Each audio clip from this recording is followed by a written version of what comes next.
So I want to apologize for our delayed start, which many of you may be aware if you've been to board meetings before. We normally start at 7, and we started a new model where we're going to start at 6:30, which is going to be fantastic because we're all going to get to go home earlier, which is to the benefit of our children because their staff members who are leading this fine district will actually be able to function the next day. So it's all to the good for everyone, but it has resulted in a little bit of an uncertainty as we get ourselves used to the new 6:30 start. So we apologize. We are very, very precise about starting on time. But tonight we are going to start just a few minutes late. So we need about 2 more minutes to get things adjusted, and then we will be ready to go. And again, I apologize for the delay.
Okay, we are ready. And again, I apologize for the delay in getting started.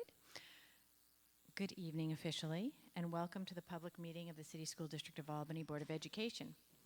If you plan to speak in public comment tonight, you do need to sign up. There is a table with paperwork and a sign-up sheet against the wall over there, and that is where you sign in if you would like to speak in public comment.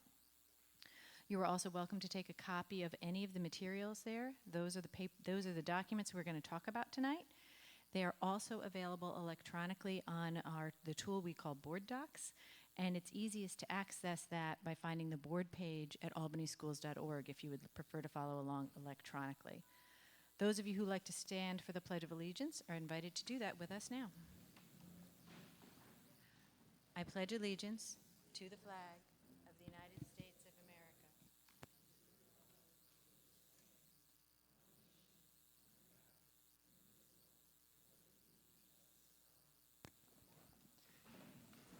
In addition to the Pledge of Allegiance, we always focus our meeting by restating the mission of the City School District of Albany, which is to work in partnership with our diverse community to engage every learner in a robust educational program designed to provide the knowledge and skills necessary for success. Now, those of you who come to board meetings frequently are hearing me say in the back of your mind, Superintendent Adams, do you have a report for us? Because that's what I'm supposed to say next.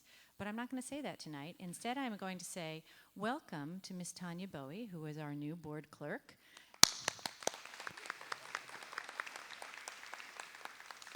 We appreciate having her. She has been a true treasure to start her work with us just for the last few weeks. She's had real trial by fire starting at the beginning of the school year where everything ramps up very suddenly. And she's going to get to attend her first board meeting. And the first person to speak, who's not me, is going to be her because she is going to have the honor of swearing in the board member we are appointing tonight. So it is a multiple new people board meeting.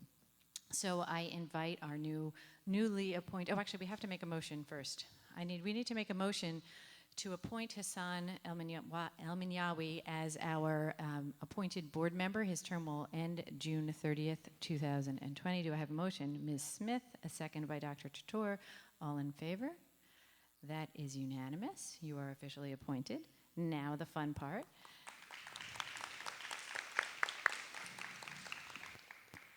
So I'm going to ask you two to come to the center of the room because it makes for better pictures.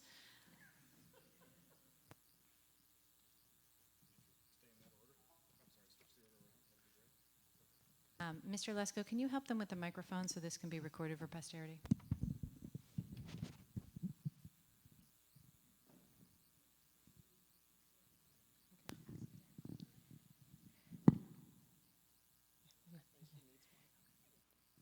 Just a moment.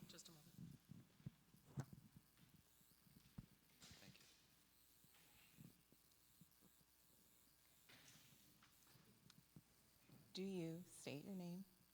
Hassan El-Minyawi, Do you solemnly swear that you will support the Constitution of the United States and of the State of New York, and do you faithfully discharge the duties of the office of board member of the Board of Education for Albany City School District according to the best of your ability? I do.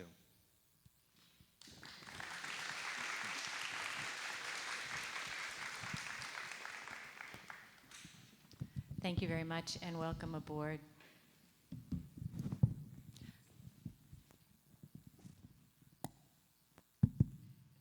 Superintendent Adams, do you have a report for us? Yes, I do. Good evening, Madam President, members of the board. As you may be aware, on Wednesday morning, we experienced a racially motivated incident at Eagle Point Elementary School. Shortly after the start of the school day, one of our pre-kindergarten teachers reported to the principal that she had discovered a hateful message in a typed note. We are continuing this investigation, and we are asking that anyone who has any information to please contact our district security director, Jack Grogan, or the principal of the school. Jack Grogan's phone number is 518-857-5999. I would like to affirm that any behavior of this type is absolutely unacceptable, and we will not tolerate this in our school district. We are committed throughout the school district to working to provide a safe, supportive schools and offices where everyone, our students, faculty and staff, families, visitors, and community partners can learn and work to their fullest potential in an environment where diversity and inclusion are the norm. The new school year is well underway in our first full week this week. We welcomed all of our elementary school students and our new students to our middle schools and Albany High last Friday. We put those new practices in place across the secondary level this year to help all of our new students with their transitions in the next step to their academic journey. The things that we did, we had the staggered start so that we could allow for our 6th grade students, our 9th grade students, and our students who are new to middle school in the 7th grade to attend earlier so that they could get acclimated to the campus. We wanted to provide additional support to our new middle and high school students so that they have a chance to make sure that they are familiar with their new surroundings. Several of our schools have greeted their students with clap-ins to start the new school year, and all of our schools have clap-ins coming up soon, including 6 scheduled for tomorrow. So mark your calendars. If you're available, please stop by one of our schools. You can check our website, our fabulous new website for the start times of the schools: Albany International Center, Albany School of Humanities, Delaware Community School, New Scotland Elementary School, Pine Hills Elementary School, and William S. Hackett Middle School. Clap-ins are a fun and energizing way to show our students that we are there for them and that we support them. I am grateful to all of our staff, family, and community partners who help make our clap-ins an uplifting experience for all of our students. It is a great way to demonstrate how we are all in for Albany. We officially kicked off the new year for our faculty and staff with 2 great events last week. Our annual convocation at the Empire State Plaza Convention Center and our employee recognition celebration at the Palace Theater helped us recognize our talented students as well as our dedicated employees. There was such great energy at both events, and it's always such a reaffirming way to begin the new school year. I would like to thank our partners who supported this event: Turner Construction, First New York Federal Credit Union, and the New York State Office of General Services at Convocation. I'd like to thank CEFCU and the Palace and Waldorf Tuxedos for our employee celebration. We appreciate all of the support from our community. We have some exciting events coming up in the next few weeks, and I wanted to remind everyone about these events. This year, the City School District of Albany will be showcased at the Capital Region Back to School STEM Expo on Saturday, September 21st. The STEM Expo will be held at the Empire State Plaza Convention Center from 10 a.m. until 3 p.m. next Saturday. Our Albany High robotics team, STEMistas, and elementary and middle school teachers and students will be present in grand fashion. We have a total of 6 tables and a demonstration area for our robotics team, and interactive STEM modules will be presented. It will be a great way to showcase the great things our school district is doing related to STEM integration throughout our organization. The following morning, Sunday, September 22nd, we are looking forward to joining the Albany Booster Club for the annual Falcon 5K and Fun Run in Washington Park. The Falcon 5K is always a fun community event for adults and students. It's also a major fundraiser event for the Albany Booster Club, which does so much to support our students and schools throughout the year. I hope that you will be able to participate. You can find more information about the Falcon 5K in the news section at albanyschools.org and on the Albany Booster Club website. We're also looking forward to our annual Hall of Fame and Homecoming Weekend, which is coming up October 4th and 5th. We will induct the members of our Hall of Fame class of 2019 at our annual dinner on Friday, October 4th. That will once again be held at the Italian American Community Center on Washington Avenue Extension. You will find a reservation form at albanyschools.org, and please note that reservations are due by September 23rd. I would like to acknowledge and congratulate all of our 2019 Hall of Fame inductees. Former teacher and coach Leslie Baguki. Is that correct? Okay. Former Board of Education President, Tanika Frost. Champion swimmer, Elizabeth Gaffuri Kearney. Former guidance counselor and ABSTA President, Bill Ritchie. Former Albany High and Naval Academy student, athlete, Damon Shepard. And former Albany High student athlete and U.S. Army Sergeant, the late Sonia Michelle Smith-Summers. Homecoming at Albany High will be held on Saturday, October 5th.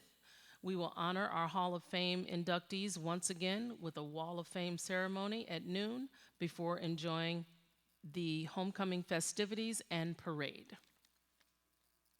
The homecoming football game against Columbia kicks off at 2:30 p.m. It is always a fun weekend, and I am looking forward to both activities.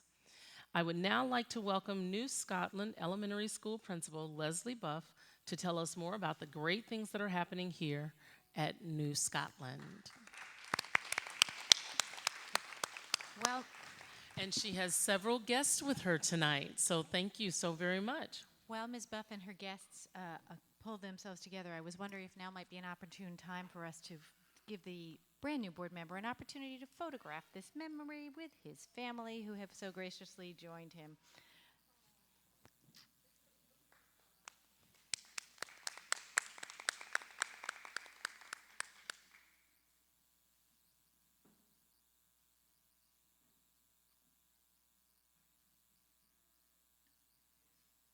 Not in front of the...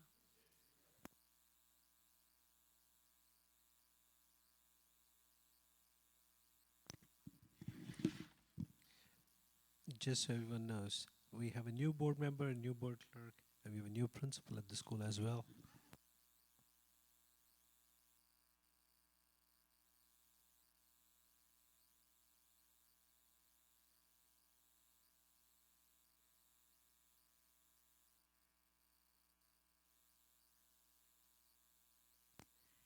Thank you for letting us stall you ladies. We very much appreciate it.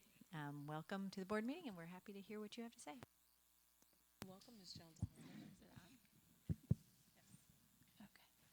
Good evening. Welcome to New Scotland Elementary School.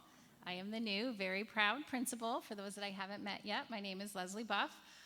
To my right, I have Miss Marilyn Jones Oliver, our assistant principal, and we have two student guests today as well, Sophia and Robert, who will speak a little bit later about their first impressions of the school year. Sorry, I have to like twist to. We are all very aware of the vision, mission, and goals set forth by the district, but I did just want to review our goals because as you will see throughout this presentation, or I hope you will see that our mission for New Scotland and our goals that we've laid out in the STEP align to the expectations of the district. So the goals of the district are to increase student achievement, enhance the delivery of quality instruction, build our leadership capacity and increase accountability, empower families to improve the success of their children, and partner with our diverse community.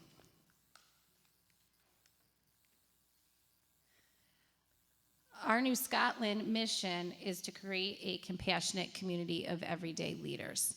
This mission was created under the direction of former principal, Mr. Amodio, and it has become very apparent in my few days here that the work he has done, Ms. J.O. has done, and the staff has done to instill leadership qualities within our students.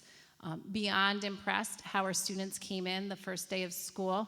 They were already actively participating in classrooms. Instruction began day one. I was walking in, they were already writing, doing avid one-pagers, and ready to work. So we have had a wonderful start of the school year. I'm not very good at clicking, apparently. Okay, there we go. New Scotland is a very big school. I am used to small little North Omni Academy. I haven't gotten lost yet, although I have gotten a few teachers' names mixed up, and I'm working on it. But we are 3 deep in all of our grade levels, with the exception of grade 2. We had a bubble a couple of years ago, and we're 4 deep in that area. We also house the special education 913 classes, and newly added to New Scotland this year is the 15-1. They are my friends because they came over from North Omni with me, so it has been a seamless transition for them as they're familiar with myself and some of the other staff that are in the building. We also have co-teach in all grades with the exception of kindergarten, and we have approximately 40 ENL students and 85 special education students currently within the building.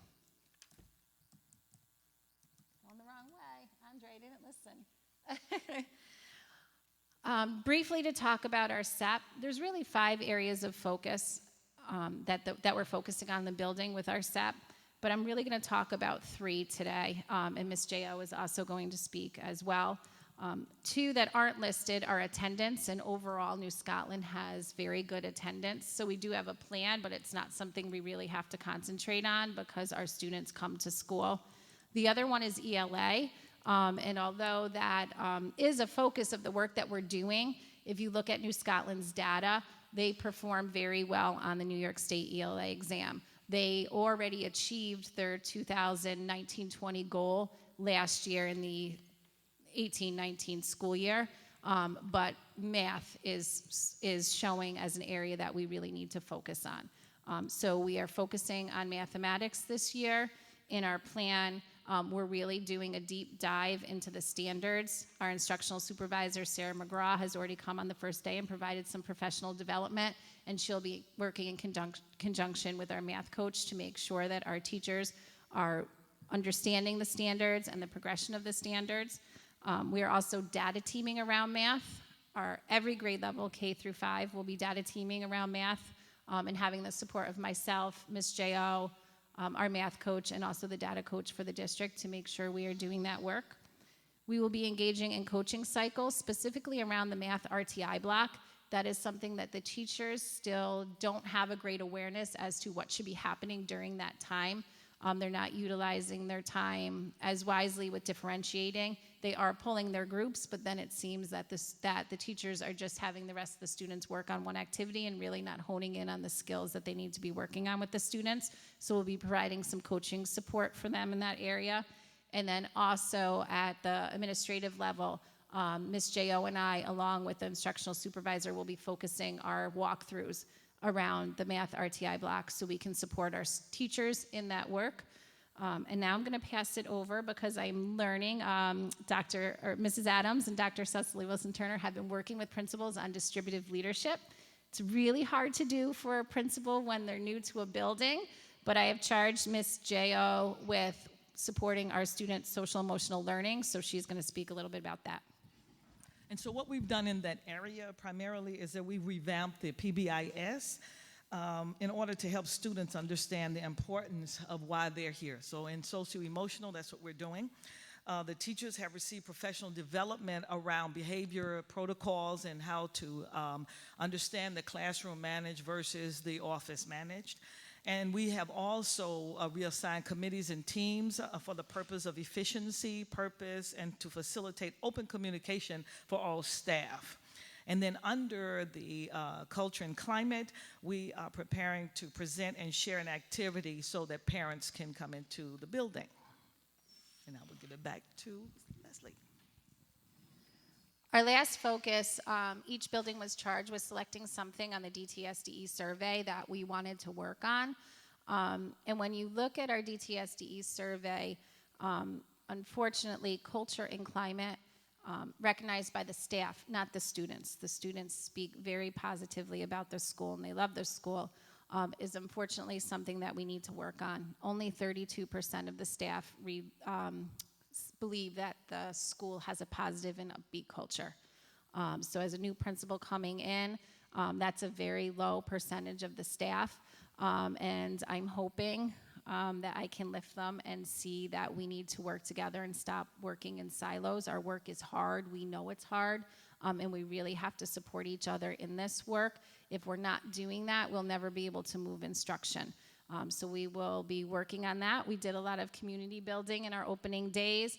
The staff is reporting the feel around the building is positive, so we're taking baby steps, and hopefully we'll see some change as they take the survey again midway through the year. Oops, wrong way again. Lastly, because I'm presenting at the beginning of the year, I think this slide was really intended to talk about challenges in regards to your SEP. But we're only on day 4. So I just thought I would put in some just regular challenges of being a new principal. And that's making sure that the systems and protocols that are in place work for me. There's nothing wrong with things that have been happening here, but I have to, they just have to work with, I guess, my personality. So we're restructuring some of our building level committees.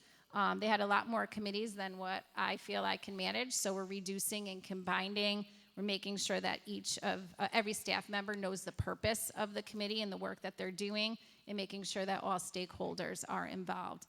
And then also increasing communication, increasing communication with the staff. It goes back to building that climate and culture so they're aware of what's happening in the building, so I will be sending them a weekly email. And then also with our parents, as Ms. J.O. spoke about, really wanting our parents to feel included in the school community, so we'll be sending home a monthly newsletter. And with that, I'm going to pass it over. I went completely the wrong way. To Ms. J.O., who is going to introduce our student presenters. As you've heard, we've had an awesome start of our school year, and so we have selected 2 students who are going to speak about their experience at New Scotland. We're going to begin with Michael T. Roberson as a 4th grader.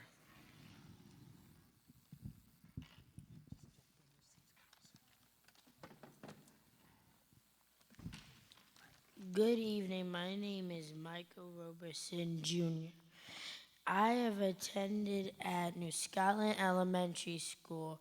I have been a student at NSES for 2 years. when I first started, when I went to New Scotland when I went to New Scotland, my experience was a little rocky in my first class, which led me to being transferred to Miss Warford's class. Miss Warford and the point sheet helped me to stay on track. Miss J.O. stopped in almost every day to check on me to make sure I was having a good day. On if it I was walking past, I would tell her I'm having a good day. Their their help allowed me to have a better year. With Miss Goldman, my third grade teacher, I had only one bad day out of the entire year. Miss Goldman helped me because she would watch us and knew if we had a problem and would help us by telling us how to interact better. This year, my intentions are to have no bad days and get all my work done. In the words of Miss Buff, I am glad to be a tiger because tigers roar.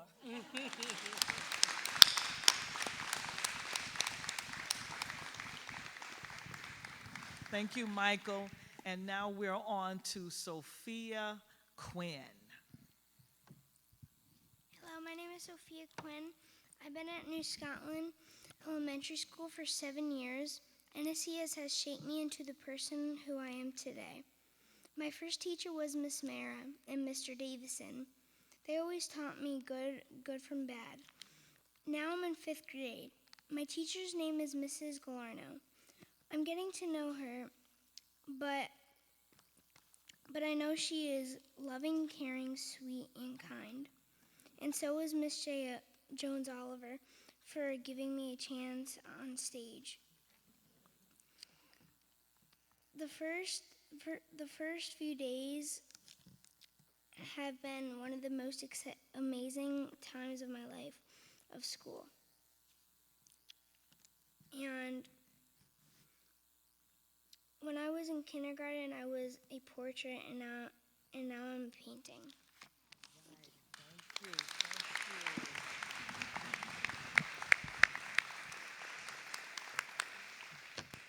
And we'll end with Tigers Roar. I like it.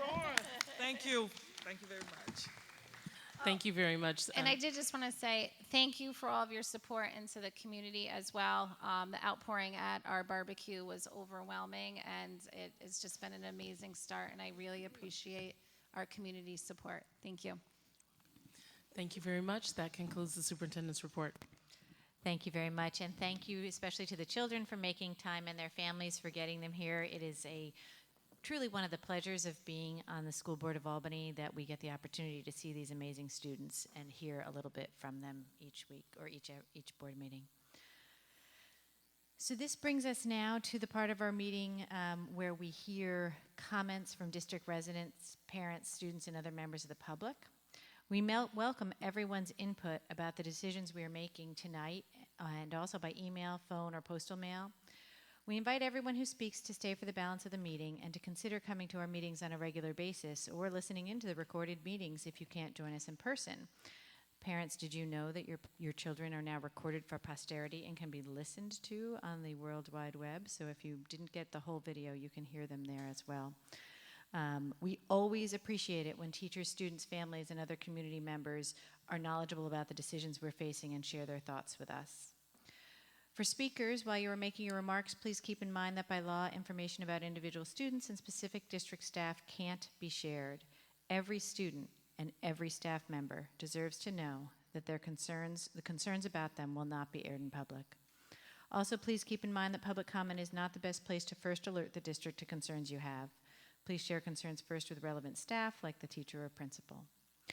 Finally, please note that the board generally will not respond during public comment. If you need a response, we ask that you contact us by email, phone, or postal mail. When I recognize the speaker, please state your name and your city of residence. Statements are restricted to a maximum of 3 minutes. Ms. Wilson, who is our board secretary, will give you a lovely 1-minute notice and 10-second notice, so it's a good idea to look up every once in a while so you don't get a surprise at the end. And I will notify you if your time has expired. We only have one person on the list tonight, which is the folks from First Student of Vice President Claire Miller.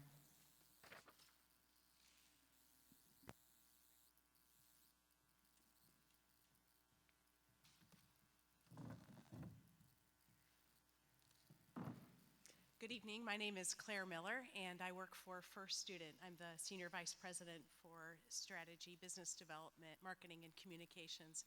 And I'll just first start off and say we're very proud to serve you all and hope to continue providing good support.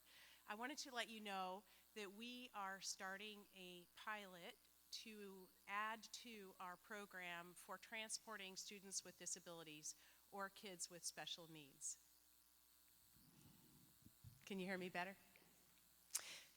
We are at First Student are starting a pilot to begin a program for transporting students with disabilities or special needs, and we are choosing Albany as one of our 4 locations across the U.S. for the pilot, and we're working carefully with Denise and your team to do this. I wanted to just let you know that this program consists of adding to our already strong program for serving kids with special needs. This includes tools developed by Cincinnati Children's Hospital to help kids have a better experience in their transportation. Those tools look like, starting with parents giving their child a storybook and walking the child through what the transportation program will be, what their experience will be before they get on the bus so they can anticipate this. We then, and that's called a social storybook, looks like this, and I will leave you with handouts. After the parent walks their child through, we train our drivers on what to expect, and we ask parents for information on each child so the drivers have some idea about the kids that are getting on their bus before the kids do, so they can anticipate any challenges they might face.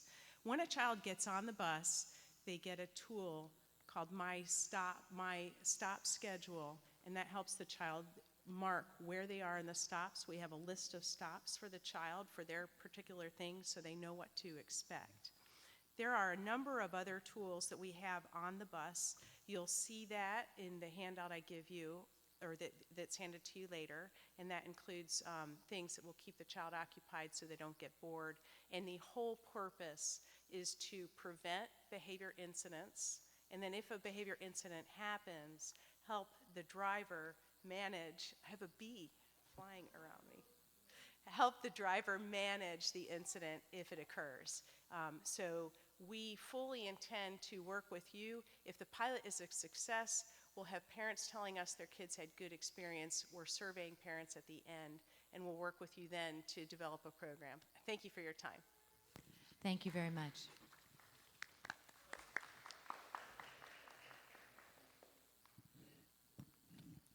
So we now move to the part of our meeting that we call routine consent. During this part of the meeting, we approve routine matters for the district. These usually include items like contracts, field trips, personnel matters, and the like. We review each of these carefully, and we then vote on them as a group with no discussion. That allows us to use our meeting time more efficiently. Nonetheless, each board member has the option to set aside any routine consent item in order to require discussion and a separate vote on that item. So with that introduction, I will now entertain a motion to adopt the routine consent agenda. Motion by Ms. Wilson, seconded by Ms. Krejci. Are there any set-asides?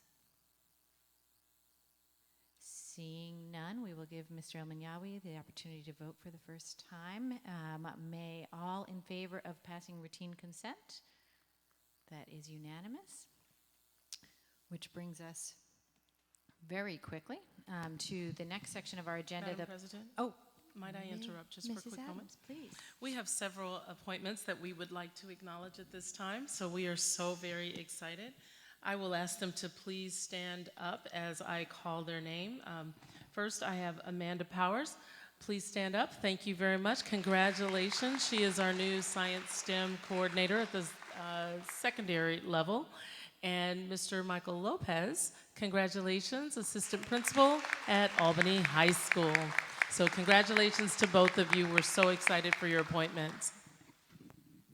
Thank you very much, and welcome aboard to both of you and everyone else who was on the routine consent agenda for HR. Now we will move on to the policy section of our agenda. I think I've got that right? Yep. And I will turn the microphone over to Dr. Chatoor. Thank you, Madam President, members of the board. So today we have 6 action items. These are the policies that we discussed at the last board meeting, as has been our tradition where we discuss policies and then act on it the next time. So the ones that are up for action are 5710, which is the waiter policy, violent and disruptive incident reports, 5410, which is the concussion policy, 5420, which is a student health services policy, and 4321.2, which is a section 504 policy and procedures. That one we are rescinding it, and instead we are going to put 5020, which is the rights of students with disabilities under section 504. And the last one is 5280, which is the code of conduct for student athletes. So any questions? May I entertain a motion to accept them? Ms. Wilson, seconded by Ms. Danvers. Alexander Mann. All in All favor? in favor? That is unanimous. Now, second part, we have 3 policies for discussion. The first one is 9140.1, which is staff complaints and grievances. This had a really minor insertion of the word 15 in addition to the number 15 in the policy. Discussion number 2 would be on 9000, policy 9000, which is personnel goals. This had minor revisions to better articulate the intentions of the policy as to what we expect from staff in terms of their personnel goals. 9240 is the recruiting and hiring, and this was also revised slightly to include the Commissioner's regulation for hiring of retired public employees, which is the 211 waiver as we know it. So again, those are the minor changes in these policies. So, any questions? Any questions on those policy changes? Okay, so then we will move on now to our capital project update. As is our practice, we have front-loaded the board agenda with all actions. The board is not expected to take any further actions tonight. The balance of the agenda was expected to be a discussion agenda. So thank you so very much. Madam President, members of the board, at this time we will have Rich Peckham and Scott DePhillips who will share with us the information with regard to rebuilding Albany High School and providing us with that update on the capital project. Okay, excuse me. Thank you. And we'll give an update on where we're at with the construction. A lot's been happening since 3 months ago when we gave a presentation last, both on the construction side and the design side. And so I'm going to turn it over to Scott to talk about the construction area first, and then we'll move on to where we're at with the design. Good evening. Thank you for having us again tonight. It's good to see all of you again. I really don't have anything to report as your communications department took all of my thunder last night. So for those of you that don't watch or don't follow Facebook, the photos that are here are actually older than the ones that you have from the district. So I'll go on anyway. So what the first slide here is just reminding everybody what's currently under construction. What we refer to as Area 7 and 8 is our Phase 1 addition. That also encompasses some Area 4. And then Area 5 is our Phase 2. Completed milestones, big things for us is the Area 4 was the steel, if you remember, we placed on hold to get through the winter. It wasn't critical to the project, and now that steel is completed. Concrete's being poured next week. So we're starting to get well underway in that Area 4, which is your new central plant, will help solve the problems that we currently have mechanically in the building. Areas 7 and 8 roof, that's now substantially complete, so the building's nice and dry. Again, Jake took all my thunder, and so you saw some beautiful pictures of flooring and ceilings and all those things going in, and that's obviously in part to the roof being complete. Area 5 excavations are substantially complete, and I've joked with the facilities committee and the superintendent that this is the first time I've dug in Albany High School since 2014, and the only thing I found was dirt. So woohoo, as you know, we were not in as good a place this time last year. We were talking about everything we found at Albany High that we didn't want. So with excavation substantially complete, the foundations are taking shape. For those who have gone down Washington Avenue, starting to see now the streetscape come together for phase 2. In the athletic building, we had some challenges to get your boys' team room back online and occupied, but your athletes were able to use that space at the start of their football camps in the middle of August, and so they're utilizing that space. The pool, as you know, unfortunately still remains offline due to some engineering, architectural challenges that we're having, some unforeseen conditions and construction in that little corner, and the large bridge steel, as we call it, that has to fly overhead. It's not safe to have students occupy that space until that steel is installed, which will happen within the next month and a half. It'll be complete, and so it was in the best interest to take that facility offline, and we'll turn that back over when we occupy the new addition. But our hope is that once we put that building back online, it stays online now for the duration of the project, and we're going to try to not, and I see Ms. Smith shaking violently over, I assume you probably have some swim team kids, but the hope is to get that back to you as quickly as possible and then leave it there for the duration of the project. So I talked a little bit about our look aheads, and really the big thing for us is getting that Area 5 steel underway in the next late October, early November, which, again, we're going to work through the winter. We did last year. We'll talk through with your facilities folks and what we may see some challenges to do that, but we fully intend this year to work through the winter with the full project. So the potential for some additional deteriorated steel still exists. I think we'll really run into that now more so on your phase 3. We're fully demolition in your phase 2, so we haven't hit anything on the building that we weren't expecting to find. So again, I'll count that as a win that we took something apart in Albany and the buildings remained in place when we were done taking things apart. So these are just some pictures. Again, nothing fancy like somebody else in the district had already taken. So I'm just going to blow right through these and get us back into the budget update, the meat and potatoes. And probably what's most important for most folks to understand is currently we're tracking, if you remember, the overall project with its fully loaded contingencies was about $49.9 million was assigned to phase 1. We're coming in currently, if I wrote checks for everything I know right now, we're at about $49,019. So we're still trending about $900,000 under our current phase 1 budget. So that's good news. And because we're about 75% complete with the phase 1, that's a good place to be with your contingency while you're doing finishes like floors and ceilings and glass and all that kind of stuff. So we're cautiously optimistic that we'll make it through the remainder of phase 1 without any large contingency hits.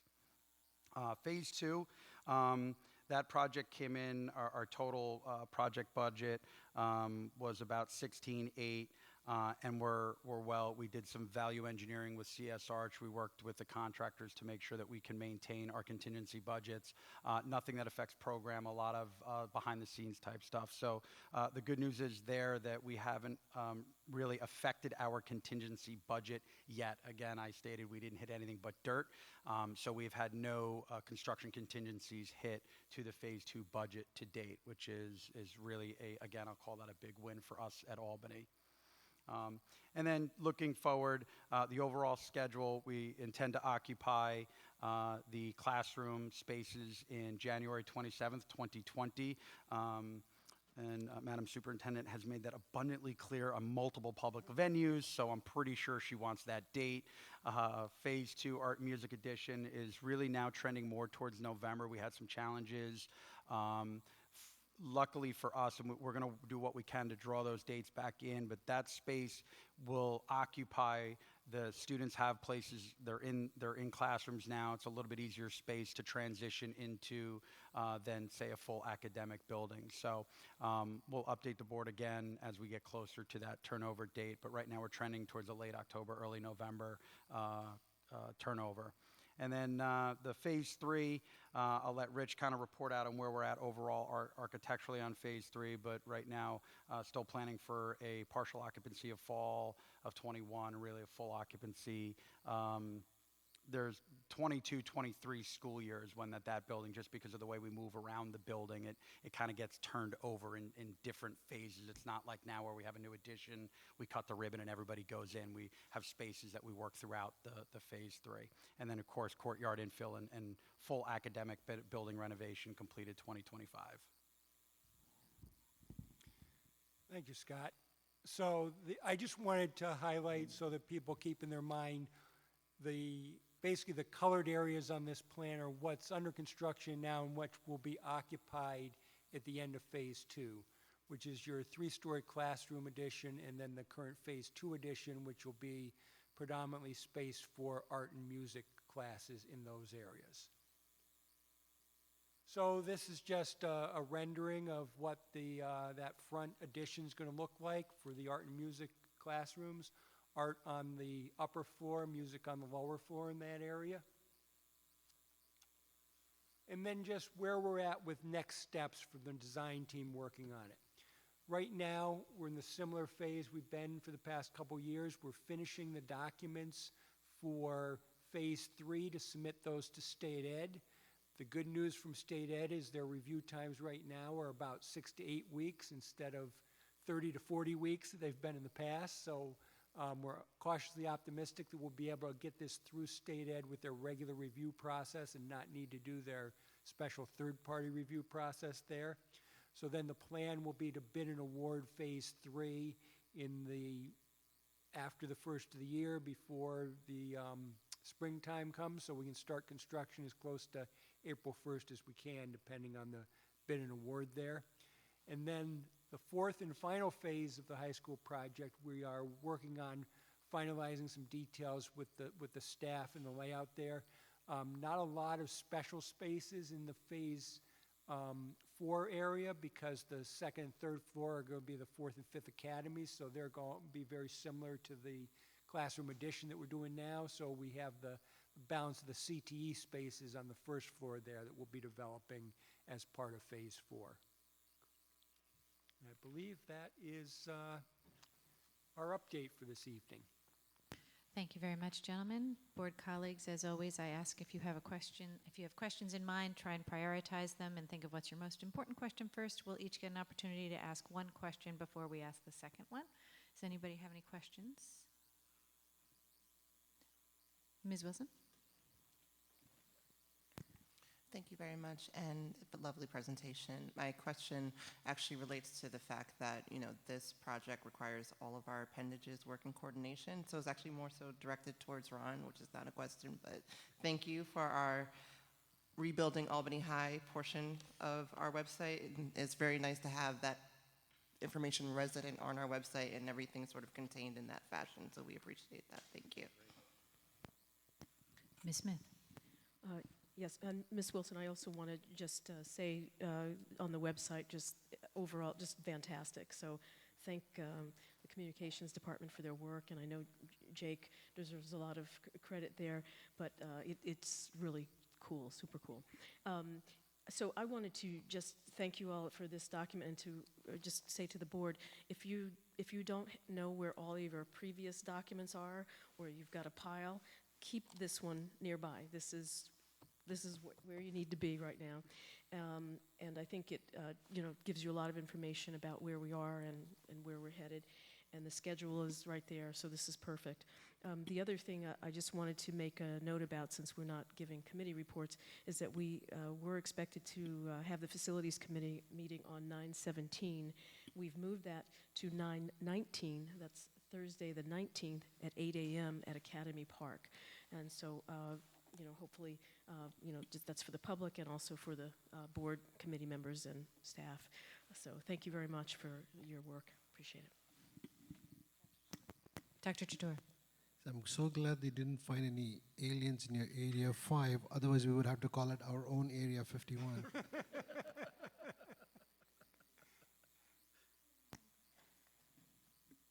Any other questions? All right, that will do it for the evening. Thank you very much, gentlemen. Thank you. So at this time, I'd like to call Mrs. Karen Bechtel to the, I was about to say to the stand. I don't mean that. But to the microphone, along with Dr. Wilson Turner, who will, oh no, Dr. Wilson Turner is not, oh, we have a team.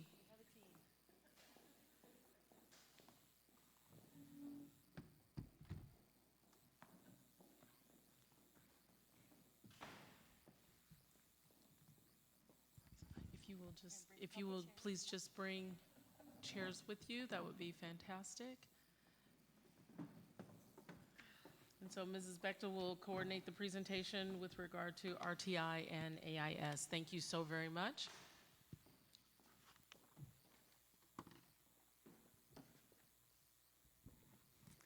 Okay, here we are, team. Good evening, Board of Education. I'd like to introduce you to some of my team members. To my right is Tanya Pennick. Tanya is our RTI coordinator and has been, I believe, for 7 or 8 years. Our elementary RTI coordinator. Next to Tanya is Mr. Jeff Gilchrist.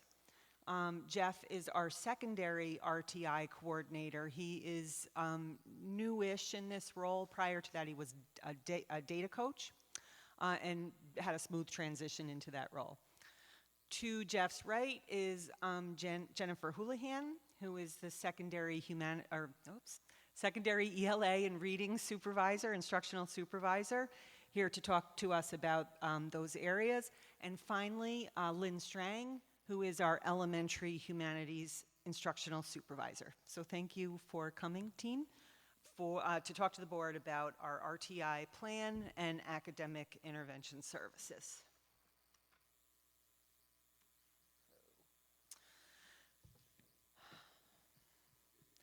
So just a little background about RTI. RTI is mandated for K-4. It can be addressed and it can be put in place in all elementary schools in lieu of academic intervention services, or I'm sorry, in lieu of, I do this every, I gotta stop for a minute. Let me have a redo. RTI is mandated for K-4 and adopted at all elementary schools in lieu of academic intervention services. And academic intervention services is mandated for students at risk of performing below proficiency at the 3 through 8 test or in failing Gateway Regents exams. We have an RTI philosophy, though, here in our district, which is great. It's a multi-tiered, multi-systems approach to intervention to children. And we look at all of those things. We look at academic items, we look at attendance, we look at behavior in order to try to determine the best intervention for a student to be successful academically. I want to talk a little bit about those 3 levels in RTI and AIS in our district. We have at sort of the 30,000-foot level our policy. That gives us a quick understanding what our policy is around RTI and AIS. Then we have our plan, which is really kind of at the 1,000-foot level. It includes all of the mandates that we have for RTI and AIS, and it identifies for any reader how we're doing that work in our district. But where the real work lives is at the ground level, at the classroom level, at the teacher level. And what we have are RTI and AIS handbooks or manuals. And these documents are the things that we really use to guide this complex system. And RTI is very complex because we are trying to meet the needs of every student. We're trying to improve achievement for every student. And so we need to be flexible. And so there's a certain complexity to how we look at that part of our system. So what we did, we've been doing quite a bit of work the last several years. And the first part was that as a part of our district comprehensive improvement plan, we had an external review of our elementary RTI plan. And the findings from that review were that we had an exemplary plan, but we had some trouble with fidelity of implementation. And so we have been working very hard on those pieces. We brought Dr. Lori Strong, our external expert, in again the following year to do the same kind of review for our secondary plan. And her findings were that both the written plan and our implementation needed work. We needed to become more consistent across the system. So last year, we brought a task force together to work on that secondary handbook or manual, and that is under the leadership of Jen Houlihan and also Mr. Mike Panetta. And the reason that we did that is because we are taking that multi-tiered system of support approach to this work, and we are looking at both sort of the behavior, attendance, social, emotional side, and the academic data to really make good instructional, intentional intervention decisions for kids. So we are continuing to look at our elementary implementation and the implementation of our secondary handbook. Our plan attends to all the New York State Education Department requirements. That includes the universal screener, description of our tiered system of support, progress monitoring, and communication with families. It also speaks to MTSS, which, as I said, is behavior, attendance, and really the whole child and wraparound services. I'm wondering if the state ed is going to come and ask us to actually go from RTI, AIS to an MTSS mandate. I'm thinking that that may be coming down the pike. So we are poised and ready for that transition if it should occur. All right, I'm going to move into the report and turn the mic over to Tanya Pennick, who will speak to the elementary data. Hello, good evening. I think in the years past, for those of you that have been here, have seen a very similar graph. What you're looking at is we've used AIMSweb now for 9 years. This year we're shifting to something different because AIMSweb's system has changed. So this is going to look different a year from now, but we've been able to really look at the data across years. So I have 3 years on this graph. The bar graph piece of it is the national rate of improvement. A rate of improvement is really looking at how quickly our students are improving as compared to a national target. So the lines there you have are the local rates of improvement for 16-17, 17-18, and 18-19 school years. I think right off the bat, everyone's eyes are drawn to that first grade. We're doing something really right there. We're finally starting to see that, that generalization of the individual skills to some of these more fluency-based measures. I think across the board, we can see that the other grade levels, we're just kind of have these little fluctuations up and down. So we tend to move from this to really drill down and look at our data and look at some of our more formative assessments. And I know Lynn wants to jump in on that piece and talk a little bit about what we're seeing there as it relates to this data.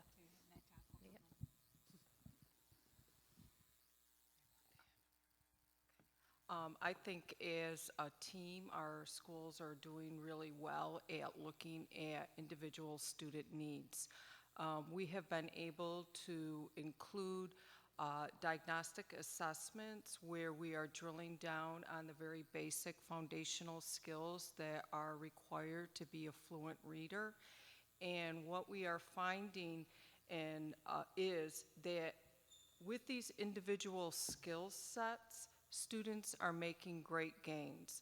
Where we are falling short and where we are working with staff is in the area of the transfer of knowledge into text, which as the students are progressing to the 3, 4, and 5 grade level, those texts are quite complex. So we have to work with our staff, and we have a nice plan in place of what does it look like to scaffold up so students can put those skill sets into practice in the complex texts. So those are our next steps.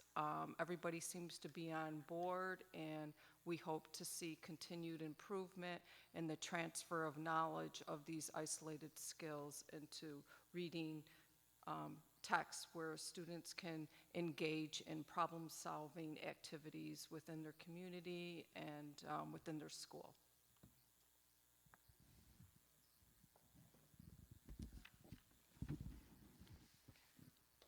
Okay, we'll switch now to the middle school data, and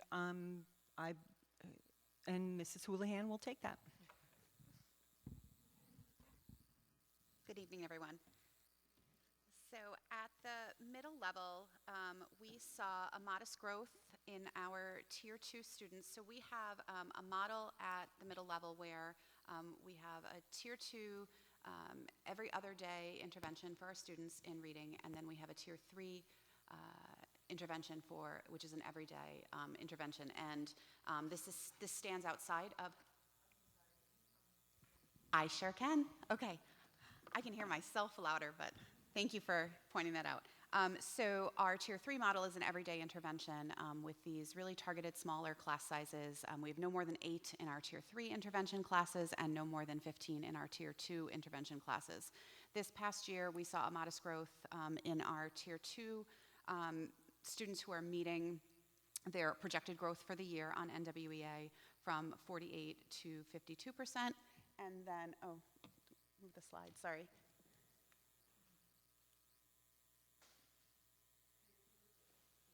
Two, please. And then, and then you also have the information broken down by our respective middle level programs, which is up there as well. And then for Tier 2, we did have a decrease this year from 52% to 48%, meeting their expected growth for the year. So I think, and also is broken down by building. Yep.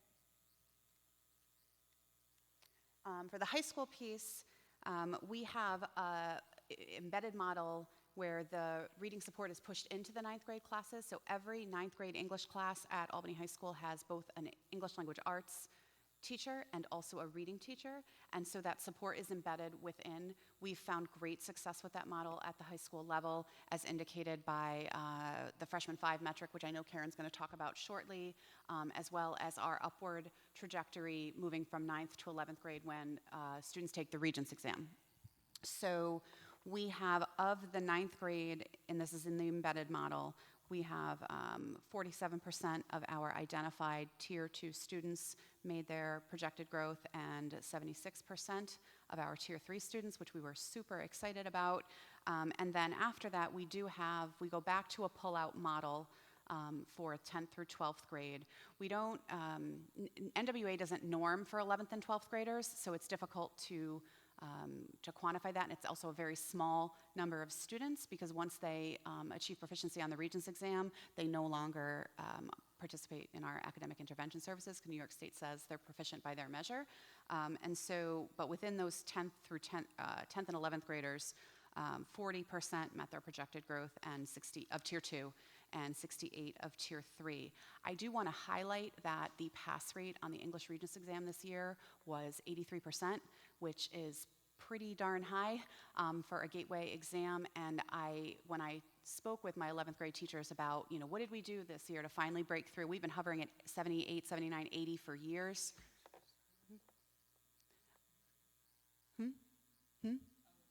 Oh, I'm sorry. Am I not allowed to talk about that? Okay, I'm not allowed to talk about that, but it was good. Okay. You can talk about your excitement about the way we performed, and you can talk about the past numbers, but the current I'm data clear. is still embargoed. Thank you. So I'm really excited about how awesome everything is with that. And I would like to say that my teachers have credited the vertical alignment from 9th through 11th, including that very targeted intervention that we're delivering. So thanks, Lori, or Kent.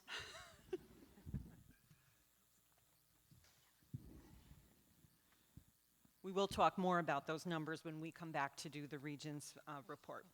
So the final couple of data pieces is for algebra.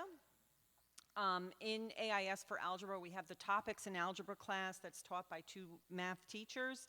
At Albany High School, 53% met their expected growth. At AIC, 38%, and at TCCE, 61% meeting their expected growth. I do believe that's a small number of students. I know that's a small number of students, but still that's a very impressive figure and reflective of the good work that is happening there. The final metric is the freshman 5 metric, and many of you have heard me speak of this before. This is a research-based metric when students in the 9th grade when they achieve 5 credits by the end of 9th grade, they are exponentially will graduate from high school. It is an indicator for high school graduation. We've been using this metric for a long time, came out particularly with receivership, and we will continue to monitor it. It's a great metric to look at. You'll see the fabulous numbers that we have up there: 16, 17, 65%, 17, 18, 79%, and this past year, 82% of our 9th graders meeting that freshman metric of 5 credits. And so when I think about 3 years from now, when we are at graduation, this is the indicator for where we'll be. And when you think about 16, 17, and the kids that were in 9th grade then and where we are now, it has panned out. So this is a really wonderful metric to share with the board. We'll end with some secondary next steps that Mrs. Houlihan will go over. No, we did it. So for secondary, our focus is really going to be on a couple of key factors. One is to continue and evaluate the push-in model at 9th grade, which has been very successful to determine if we should be doing that at other levels.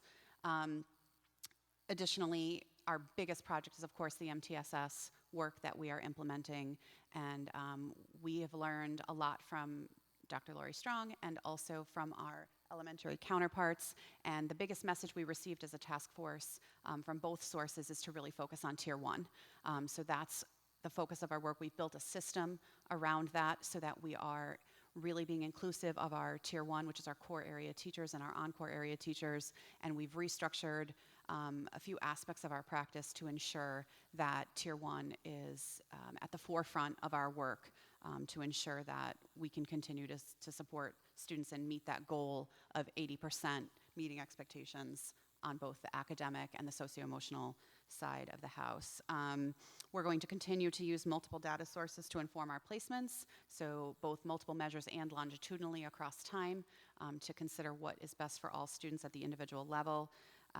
We are adopting some new systems. We're also going to be using a system that the elementary is for progress monitoring, and finding ways to collect our data in a way that allows us to really analyze at the district level and at the trend level, rather than just at the classroom level.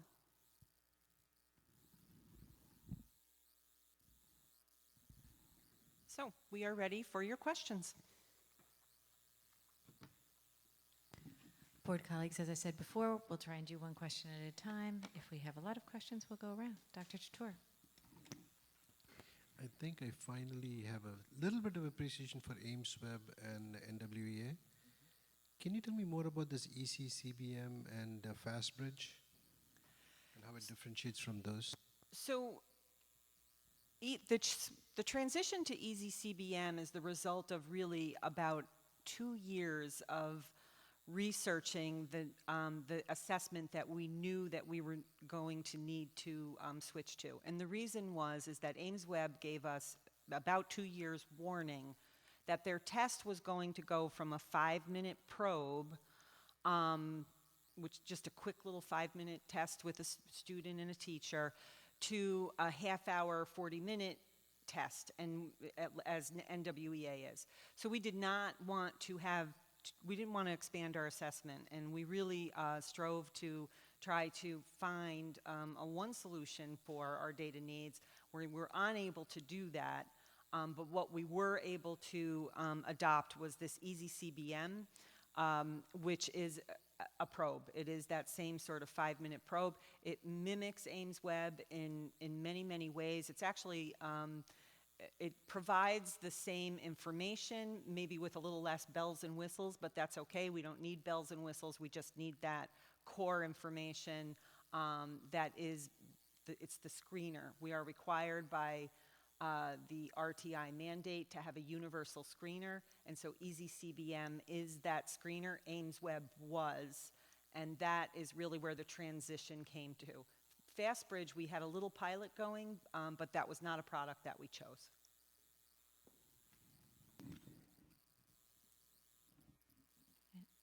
Ms. Wilson? Yeah, go ahead. Hello, how are you? Thank you so much for that and presentation. My first question I wanted to ask was, with the transition to multi-tiered MTSS, my understanding is that RTI and AIS within themselves are multi-tiered. So I'm wondering if this is a way for them to inject trauma-informed aspects into the intervention, or like, I just want to know what the distinguishing factors, as this, like you said, potentially comes down the pipeline. So, and I've been telling all of my RTI teams this as well. MTSS really is the big umbrella, right? So we've said before RTI is the big umbrella. Well, this is the bigger umbrella above RTI. When we think about the systems we've had in place, we've had very segmented systems, right? We have trauma-informed care, we have TCIS, we have PBIS, we have all the letters of the alphabet. This hopefully, MTSS takes all of those systems and works to align them. Okay. So when we're looking at our data across systems, all response to intervention for academics, PBIS for behavior and social emotional learning, trauma-informed care, that all becomes part of our tiers of support. Okay. And I think as we move forward with MTSS, we'll tier them out in a more distinctive way. But right now, what the big two systems we're working with to get that alignment is PBIS and RTI, because those are the teams that exist in our building that are clearly defined. They have very different policies and rules that they follow for looking at data. So I've been working with teams to really kind of streamline that. Thank you. It's my easiest way to explain MTSS. Ms. Wilson? Sorry, Ms. Smith? Thank you. First, I want to just thank you all very much, and just again, I found the report to be just very thorough and very clear, and actually was sharing some of it with another parent on my job because she was trying to understand all of this, and so at the time I had this on my desk, and it just was very helpful and very clear, and she could sort of, oh yeah, I get that. Now I understand. So thank you for that. The other thing that I wanted to say, and is just sort of my own, I don't know, growth or shift in thinking, but I shared with the superintendent a little bit ago that I had been at a West Ed training where the focus was on RTI, but specifically looking at English language learners, multilingual learners, and students with disabilities, but also the collaboration between those, two areas and services to those students. And one of the things that they kept saying, instead of saying response to intervention, it was response to instruction. Now, I know that you all know that and you use it a lot, but I don't know that that comes out in, everyday conversation. And even where I work, I actually had never heard this before. But that allowed me to sort of open my mind a little bit, which surprised me, but I was delighted. And so now I could really think about this model. MTSS made a great deal of sense right off the bat. It all fit with also the framework. Pieces just started to come together a bit better for me. So I wanted to thank you and just to say this was just it just really helped. And I did like that phrase, response to instruction. It sort of also felt like it was putting that onus on us, the adults, to make sure that our students got what they needed, every student. And that's exactly what you're saying and what we're doing. So thank you. Ms. Alexander-Mann. That was a great presentation. I really appreciated slide 10 and 13. On slide 10, we talked about in the high school, in all of our English classes, you have two staff, a teacher and is it a support staff or a literacy expert? Okay, that reading and- teacher. And that makes so much sense, and then to hear it, it's fabulous. And then slide 13 talked about the freshman 5 metric, and that is powerful. There's not a lot of text in that slide, but that's a very, very powerful point. And I think that, any way that we can just kind of get that word out in the community is very positive. But imagine what's going to happen in 2019, 2020. That's pretty fabulous. So thank you. Ms. Creechy. First, I wanted to thank you for your report, and thank you for explaining your rationale for moving away from AIMSweb, because it's really nice to have something that we've been with for 9 years to have consistent results. Yet, I'm really glad that you are mindful of the impact of, excessive testing on our youngest students, and that it's worth moving away from this product we've been using for years just to lessen that impact. My question actually was about the iReady at the 6th grade. The report mentioned that there were some problems with implementation, and I wasn't sure if that was problems in the classroom or with the students, or just the problems with the negative public perception of that program. Also related to that, that question is, do we have specific 6th grade results showing whether that iReady program had the expected positive results in its first year? I'm glad that you asked that question. I think the challenge was that we did have a rocky start.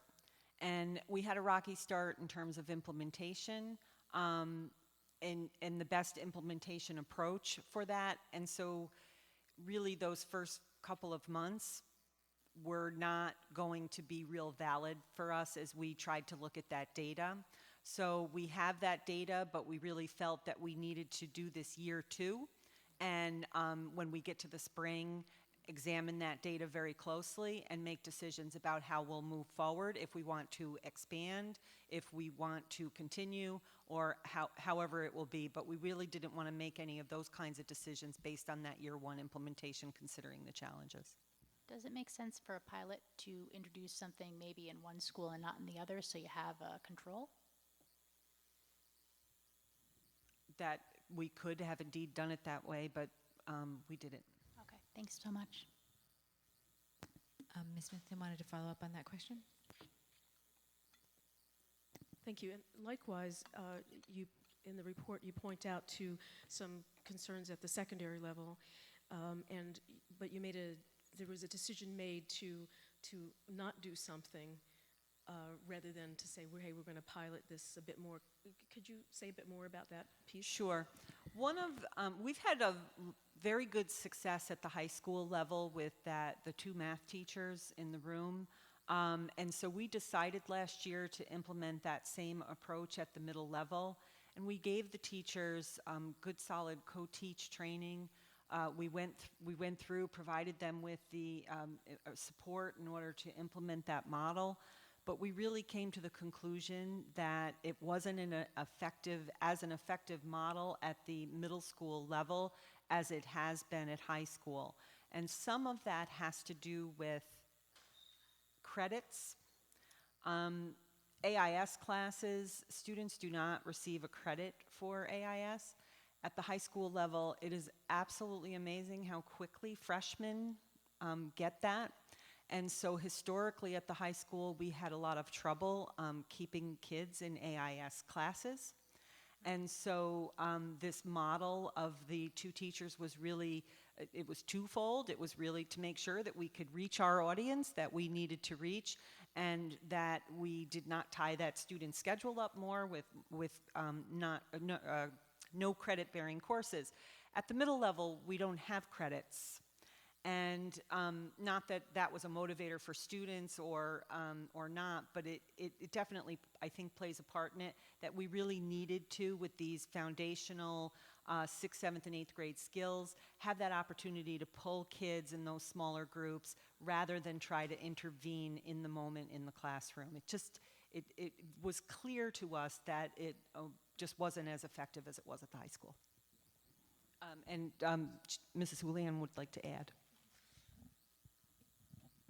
I just want to also add that we're really mindful of the transition from elementary to middle and the number of instructional minutes that students get for both English language arts and math at the elementary level. That contributes to our double dose model at 6th grade at the middle level. And so to transition them more slowly to the sort of 42-minute period at the high school makes great sense to us, rather than abruptly discontinuing sort of the dosage they get of instruction in those two critical areas, which I think also, to speak to the math just slightly, even though that is not my domain, just that, 40 minutes isn't 80 minutes. And so as much as the co-teach, I think the teachers gave it a good go, it just isn't the same amount of time that our students need. So I have a question about the data, the slide that's actually up, the freshman 5 metric, which is very powerful. And I'm wondering, you mentioned that you've been tracking this for some time, and it is, even if we hadn't been tracking it, it's recalculable, right? You can go back almost infinitely as long as we have the database that exists to calculate that. And I'm wondering if you've gone backwards, and because these cohorts that you're showing here have not graduated, right? Because they're not 4 years out. But if we went back further, could we actually, with our students, see the correlation 4 years later with graduation rate?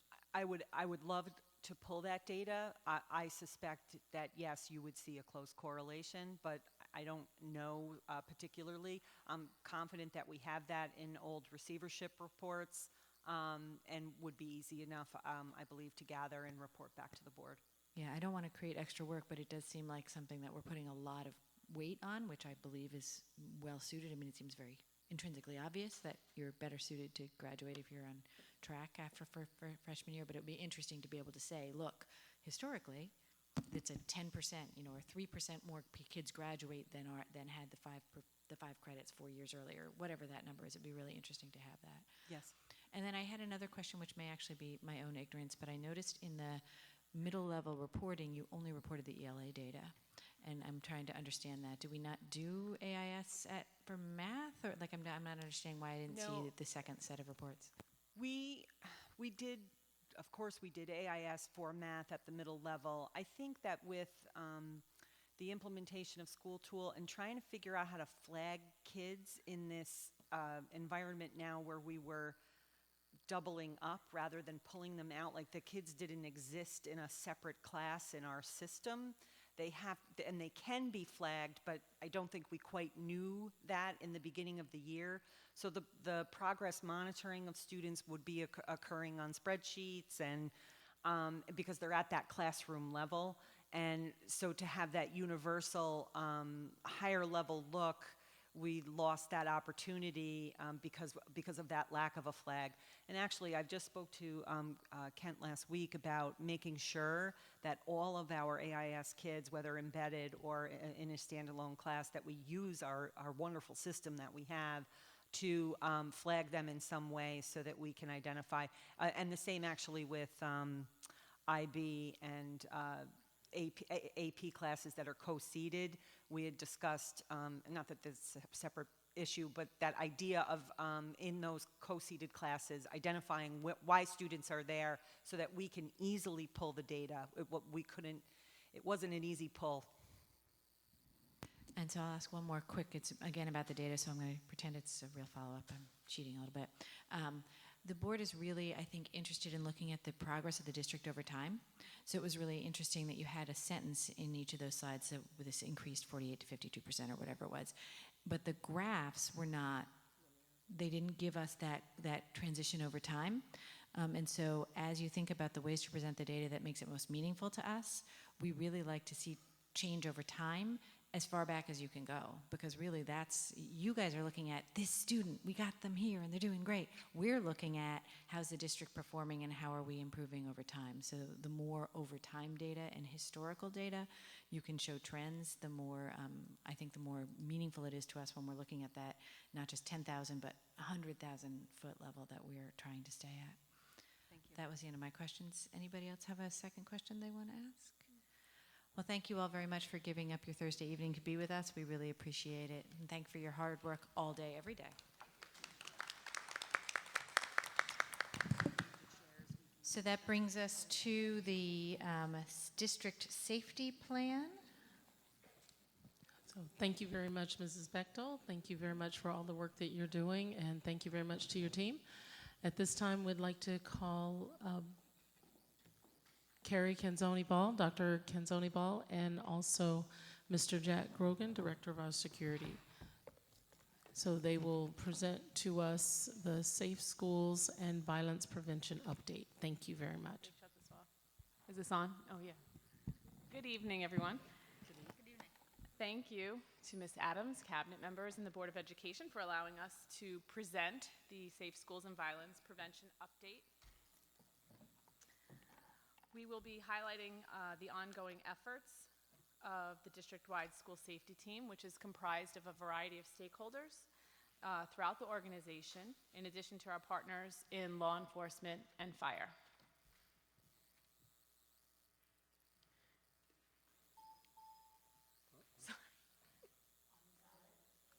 I did the one on the side. Thank you. Please don't touch any of these buttons. Okay, I did that one. Go down to advance, down. up to backspace. Thank you. Okay. So tonight we'll share some information about our community partners, some of which are here this evening. We'll also review state ed regulatory requirements, as well as the 2019-20 areas of focus. And finally, we'll take any questions that you may have. So over the past 2 years, we've made great strides in creating and improving systems and structures of support for the safety and security within the school district. And we could not have made such progress without the support of our various community partners. We're pleased to introduce some of the many officers of the Albany Police Department this evening who support our schools each day to promote a safe and secure learning environment. Most importantly, our officers are committed to building positive relationships with students, staff, and families in our school community. Tonight, the following APD officers are present. Miasia Timmons. She is our SRO at Edmund J. O'Neill Middle School. Nicole Reddix, SRO at Hackett Middle School. And Chris English, who is our SRO at Albany High School.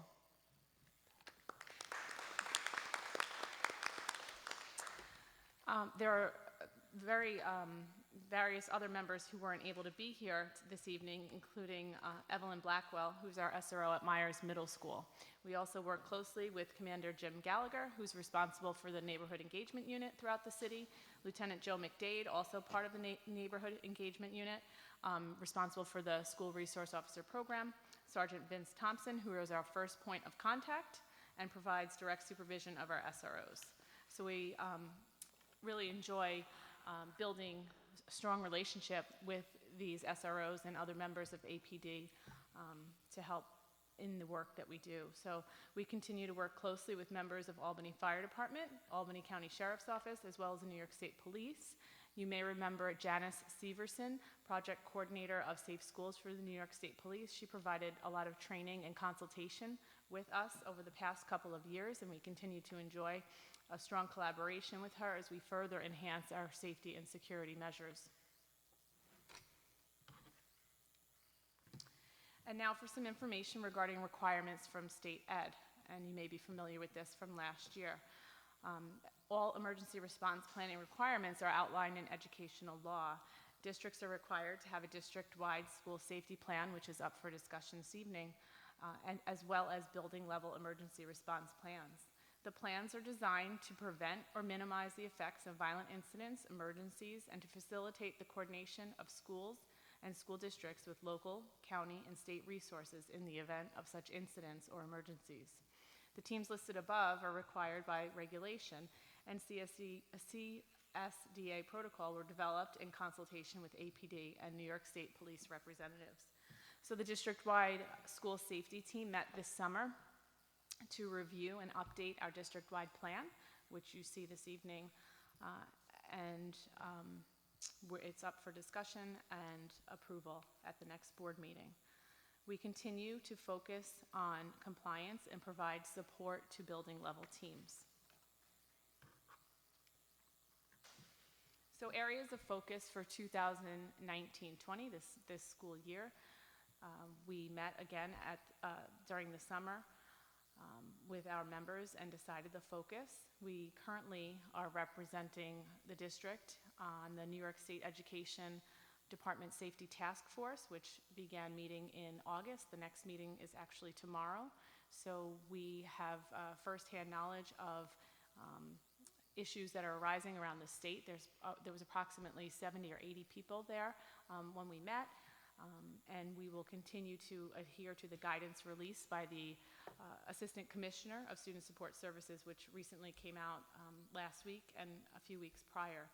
So areas of note include recent regulatory and legislative changes, audits related to school safety, which we're taking into account and sharing out with our buildings, updates and submissions of school and district-wide plans.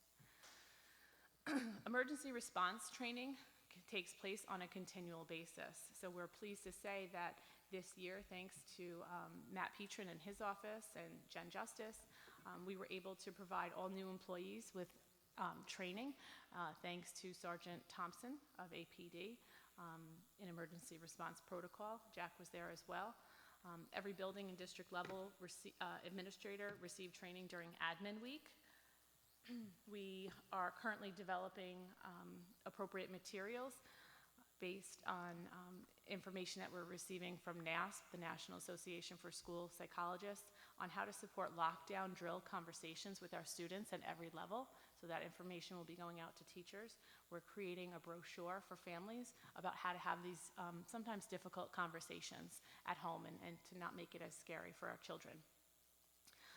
All APD officers will receive a pocket-sized copy of the district emergency response card with the symbols, so everyone's aware of what we do. And then on the back of that little pocket card will be each building has an assigned APD liaison, whether it's an SRO, school resource officer, or a regular beat officer, and that person is assigned to support each of the schools within the district. They are to sit on the safety planning team, and they serve as advisors to us. So we're really excited about that. We're proud to talk about the launch of our Speak Up, Speak Out campaign, which is forthcoming. We recognize the importance of encouraging the school community to speak up and speak out to access the many layers of support that we have within the district and outside of the school setting. So the campaign will focus on 4 pillars: social emotional well-being, safe schools and violence prevention, anti-bullying, and substance abuse. So each quarter a new pillar will be introduced and accompanied by links to relevant articles or resources for families. Our goal is to promote healthy choices and encourage members of our school community to speak up and speak out. We will be instituting lockdown fidelity checks, which is a result of our standard response protocol training through I Love You Guys organization, which you might remember we had training in. And so in order to promote alignment with that protocol, we will be implementing this fidelity checklist for each lockdown drill. We partner with APD for quality assurance, and we hold debriefing meetings afterwards. Incident command professional development, we're partnering with APD to conduct a review and training of our incident command system for buildings and at the district level. And finally, the parent-university partnership. We received really great feedback regarding the work we've done at the parent universities in the past couple of years. So we will continue to provide civilian response to active shooter event training with APD, followed directly by training in trauma-informed care and resilience, so we can help parents with strategies, again, for discussion about such drills and whatnot. Finally, student support services team members will provide strategies for bully prevention and reporting for parent universities.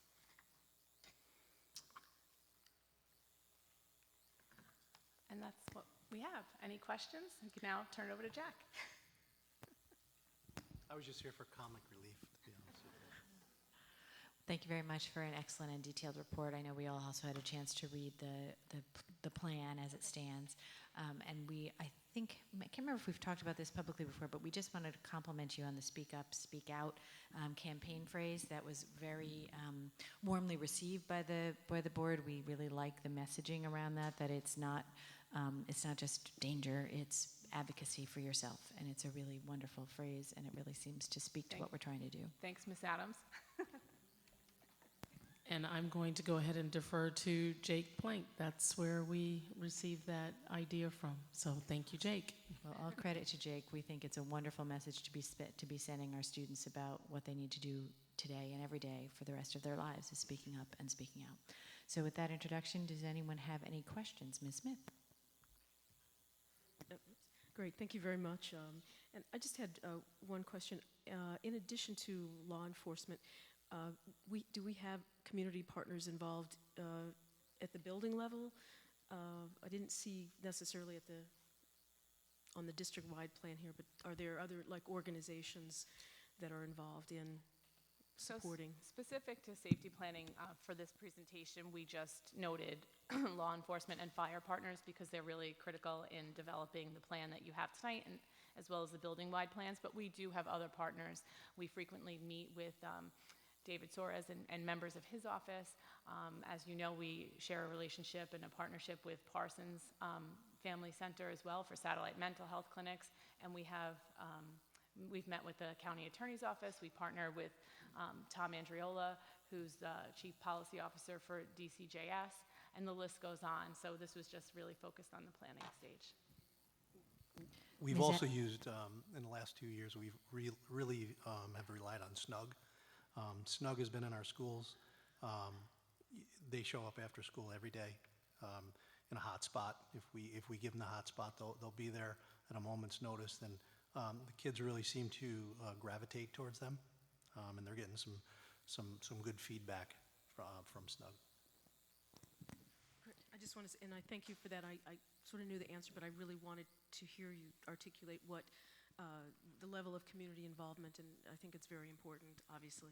So thank you very much for that. Ms. Alexander-Mann?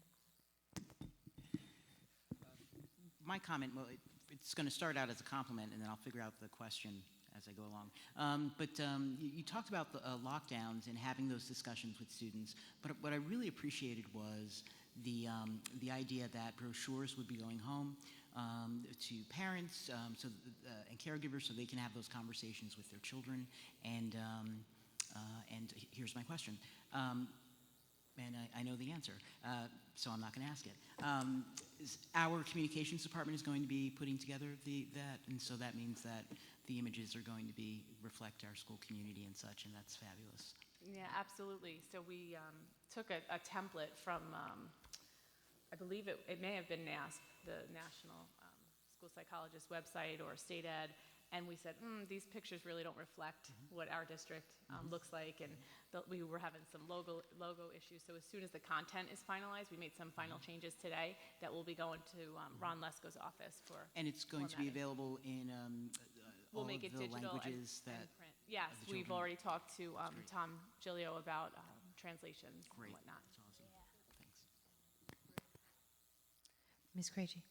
I just had a super quick question. I noticed that your visitor policy requires visitors to show ID. Is that something that's new this year? Is that because I haven't seen that implemented in the past?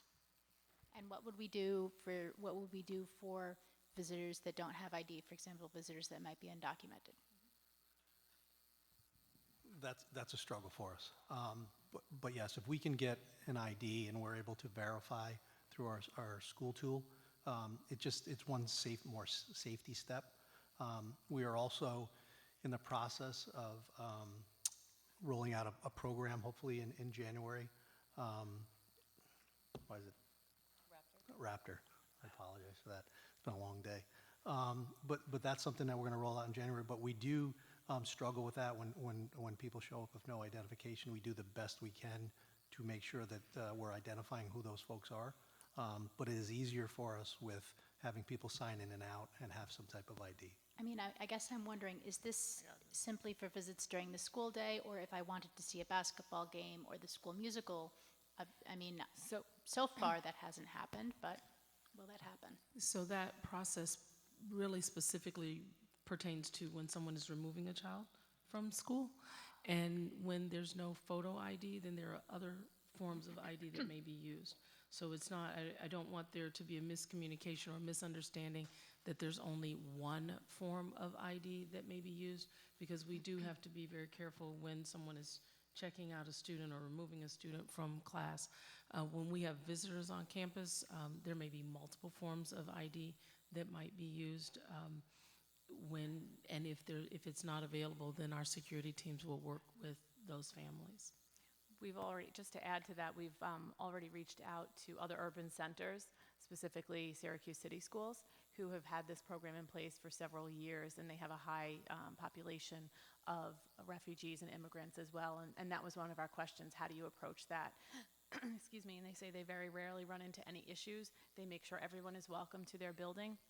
And they've shared with us, as well as the company, sample procedures, sample policy, and we're very aware of that. So we'll be proposing a timeline in January for what that might look like. And again, I just want to ask, is this the visitor policy for during the school day or at all times for all events? Like, for example, for board meetings, are we going to check people's ID at the door?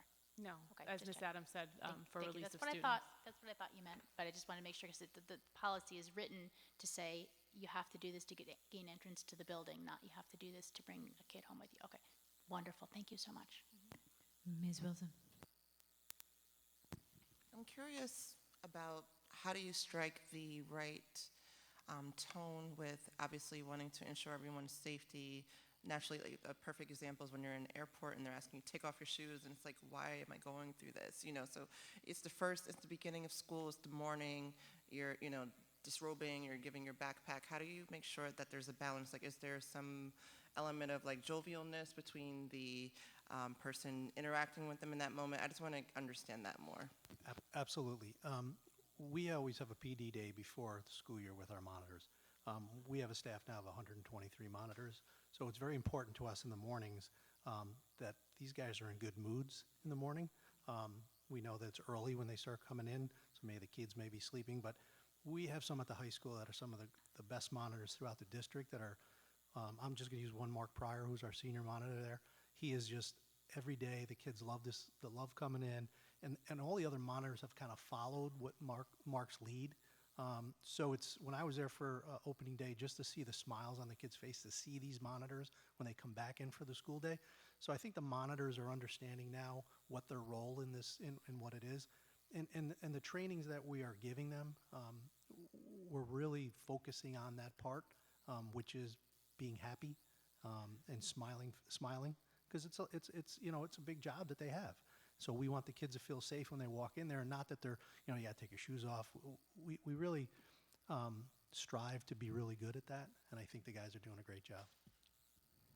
I think just to build on that, we've now included the monitors in a very structured and formal professional development program, which I think they were hungry for.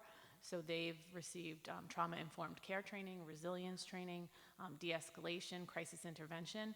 So it's wonderful to hear that language echoed back when we're having conversations. And just the love that we see from the kids in the community to the monitors. I mean, we just honored several of them at the gala the other night, including John, who I can't say enough about, who is at that front desk at Edmund J. O'Neill.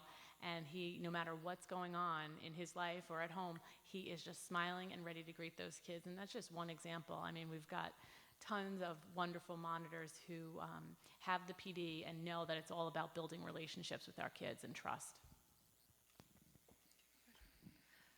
Mr. Emanyawi.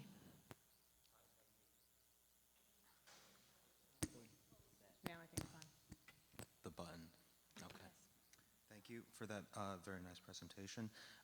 You guys mentioned something about these pillars of speak up and speak out. Can you just reiterate those for me? So we determined that each quarter we would have an enhanced focus. One is social emotional well-being.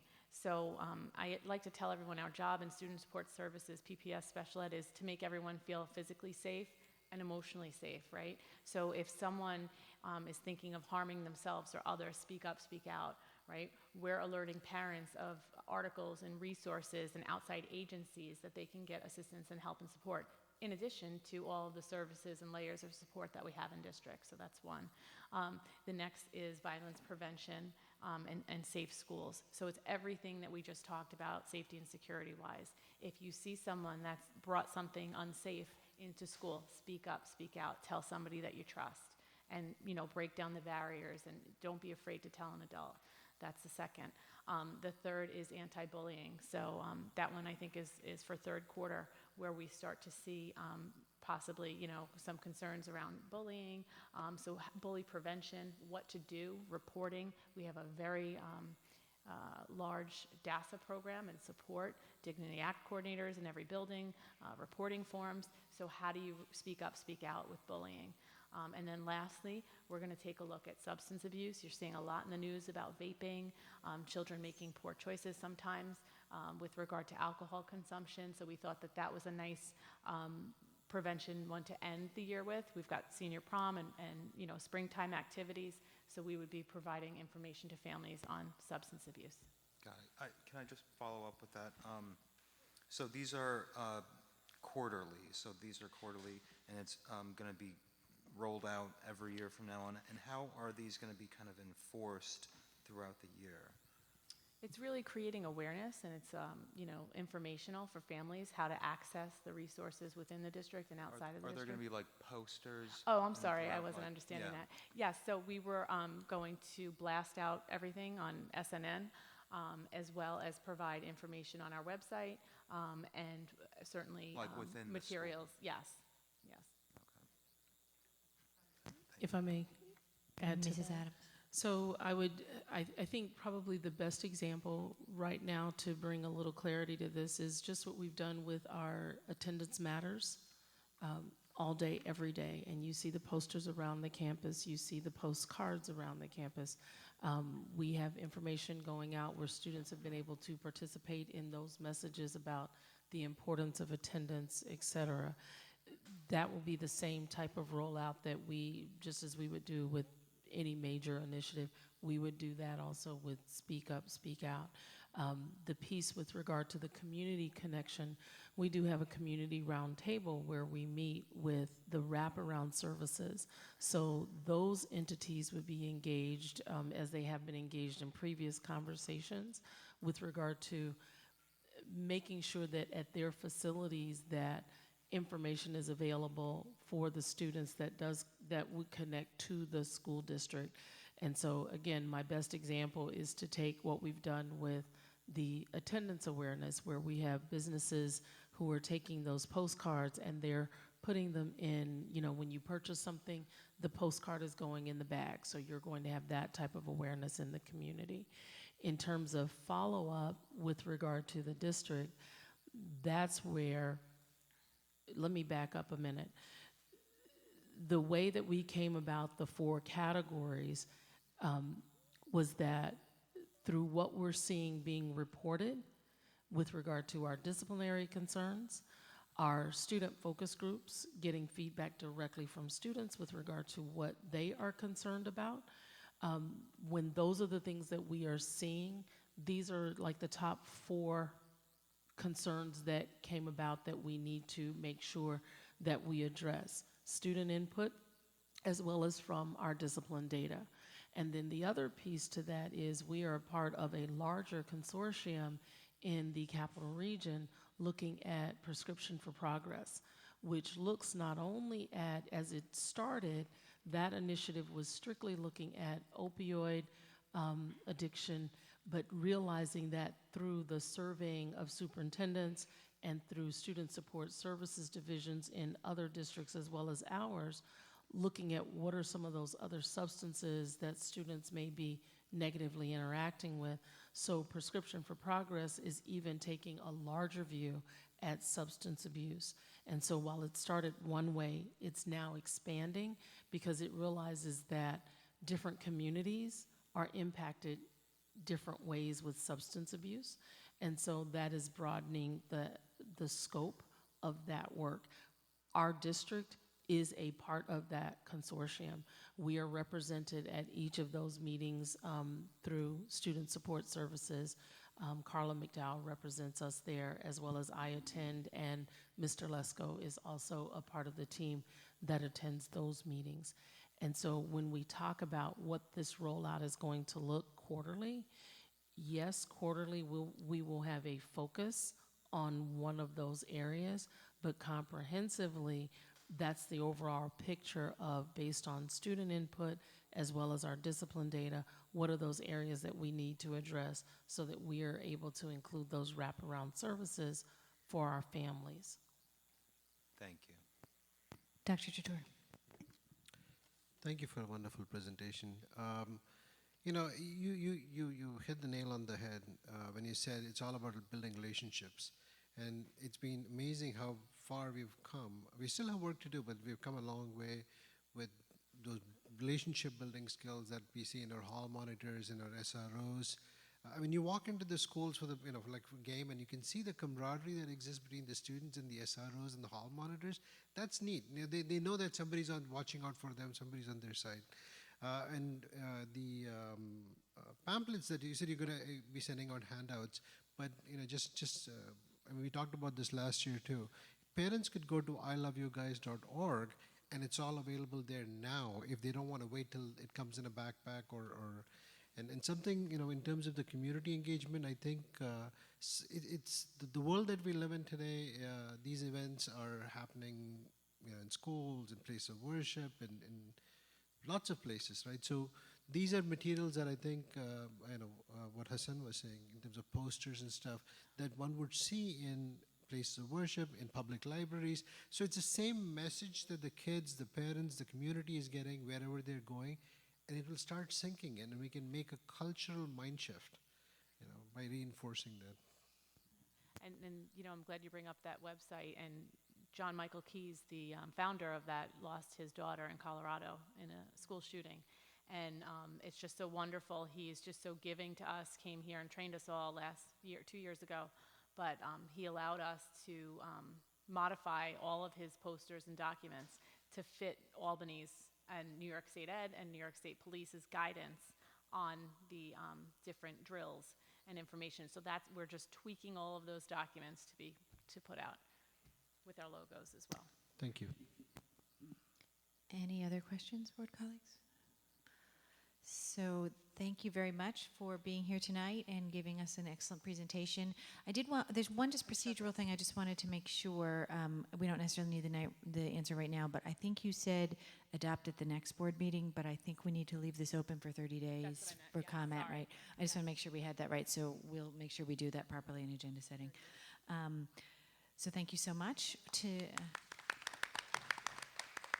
and thank you to the SROs in the back. We appreciate your service and for your being here all night tonight. Thank you so much. We do need to meet in executive session briefly at the end of this meeting. I want to reassure members of the public, the few of you who have stuck it out with us all the way till 8:30 this evening, that we do not plan to return to public session tonight. We will leave the exec and just adjourn the meeting at that time. So with that, I'd like to entertain a motion to enter into executive session for the purpose of discussion of discipline of a particular person. Ms. Wilson, second by Ms. Krejci. All in favor? That is unanimous. Have a good evening. We will see you in 2.